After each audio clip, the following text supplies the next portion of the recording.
Buenos días, bienvenido a tu canal Sendero Victorioso. El día de hoy veremos la primera parte del capítulo 14 del Evangelio según San Marcos, de sus versículos 1 al 25. El complot para prender a Jesús.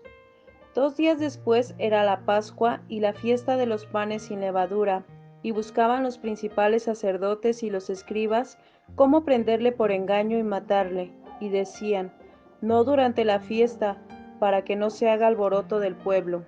Jesús es ungido en Betania.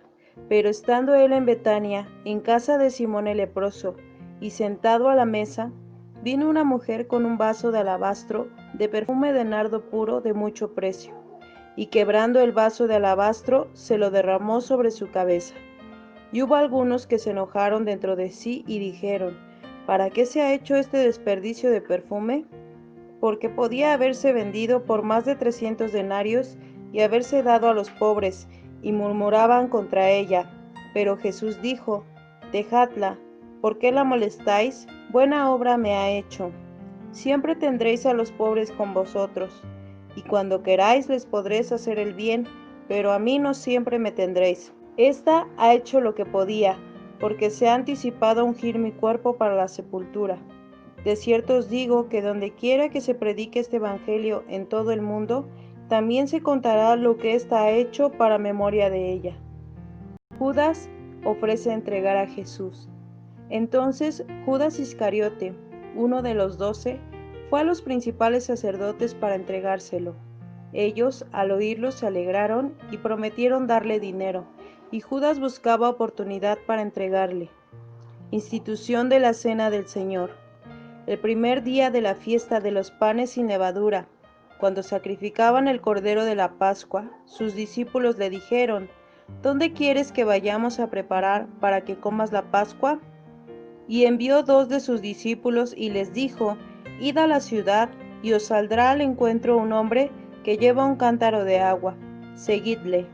Y donde entrare, decid al señor de la casa: el maestro dice: ¿dónde está el aposento donde he de comer la Pascua con mis discípulos? Y él os mostrará un gran aposento alto ya dispuesto. Preparad para nosotros allí.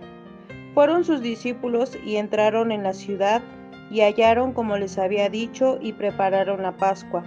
Y cuando llegó la noche, vino él con los 12. Y cuando se sentaron a la mesa, mientras comían, dijo Jesús: de cierto os digo que uno de vosotros que come conmigo me va a entregar. Entonces ellos comenzaron a entristecerse y a decirle uno por uno: ¿seré yo? Y el otro: ¿seré yo? Él respondiendo les dijo: es uno de los 12, el que moja conmigo en el plato. A la verdad, el Hijo del Hombre va, según está escrito de él, mas ay de aquel hombre por quien el Hijo del Hombre es entregado. Bueno le fuera a ese hombre no haber nacido. Y mientras comían, Jesús tomó pan y bendijo, y lo partió y les dio diciendo: tomad, esto es mi cuerpo. Y tomando la copa, y habiendo dado gracias, les dio, y bebieron de ella todos. Y les dijo: esto es mi sangre del nuevo pacto, que por muchos es derramada. De cierto os digo que no beberé más del fruto de la vid hasta aquel día en que lo beba de nuevo en el reino de Dios. En estos primeros 25 versículos veremos una serie de hechos importantes que suceden un poco antes de la crucifixión y muerte de Jesús. Primero encontramos la planeación de los sacerdotes para matar a Jesús, pero estaban buscando un momento preciso para que la gente no se opusiera. Después encontramos el relato de Jesús ungido en Betania.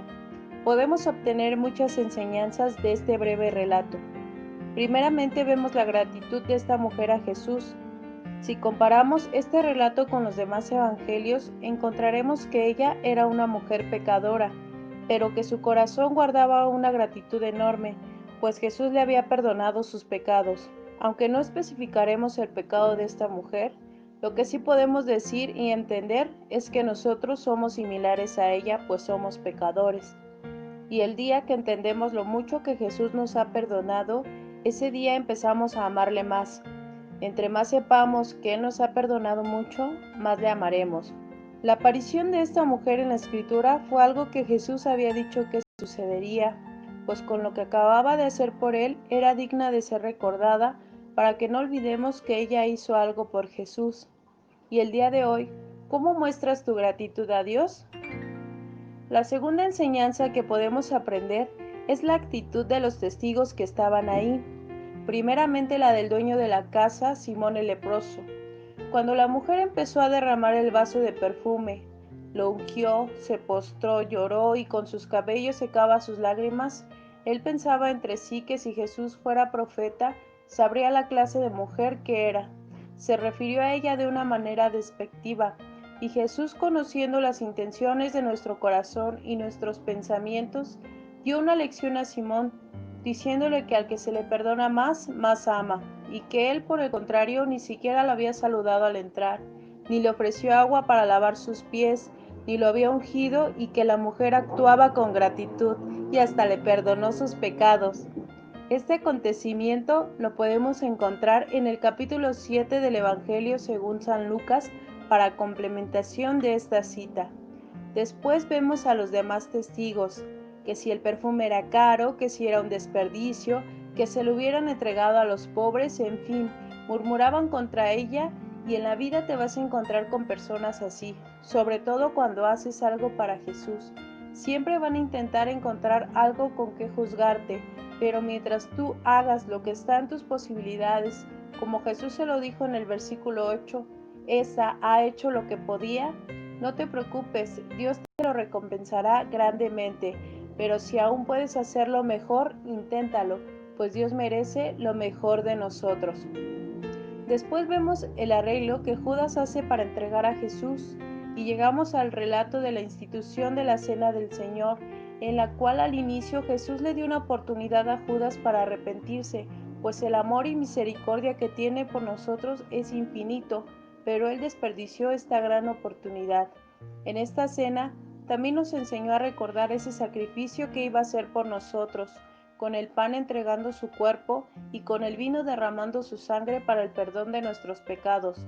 Es por eso que cuando recordamos esto debemos de hacerlo con reverencia, entendiendo el sacrificio perfecto que hizo por ti y por mí. No tengamos en poco ese sacrificio, valoremos el cuerpo y la sangre del Señor que por amor entregó por todos nosotros. El mundo toma este hecho como una locura, pero nosotros recordemos este texto, porque la palabra de la cruz es locura a los que se pierden, pero a los que se salvan, esto es, a nosotros, es poder de Dios. Primera a los Corintios 1:18. Dios te bendiga.